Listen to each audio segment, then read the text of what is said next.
જે અત્યારના છે જેનઝી છે તેઓ એક ચર્ચા કરતા હોય છે કે હવે તો એઆઈ આવી ગયું છે તો આપણે કશું કરવાની જરૂર નથી, બધું જ આપણને રેડીમેડ મળી જાય છે.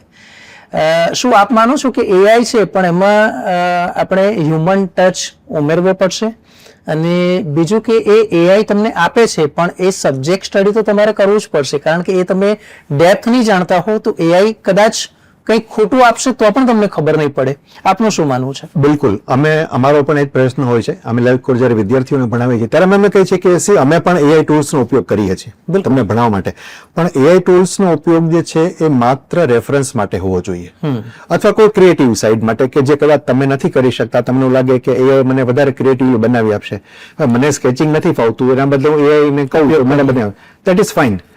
પણ દરેક બાબતમાં તમે રિસર્ચ કરવા જો બેસશો તો તમને ધ્યાનમાં આવશે કે એઆઈ ટૂલ્સ જે છે એ તમને તમામ વિગતો જે છે સાચી જ આપશે એવું નથી.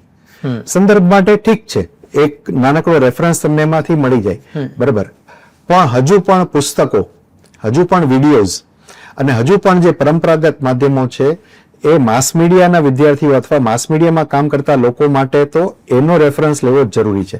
તમે ચેટ જીપીટીને કે પરપ્લેક્સિટીને કે જેમાઇનીને કહી દો કે મને આટલું શોધી આપ, એટલે જે શોધી આપશે એ સાચું જ હશે એની કોઈ ગેરંટી નથી, કારણ કે એને જે રેફરન્સીસ લીધા છે એ તો જે ડિજિટલી અવેલેબલ વસ્તુ છે એમાંથી લીધા છે, અને જે અવેલેબલ છે એની સત્યતા કેટલી એ કોણ ચકાસવા ગયું છે?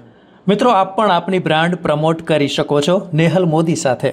WhatsApp number 9925025932.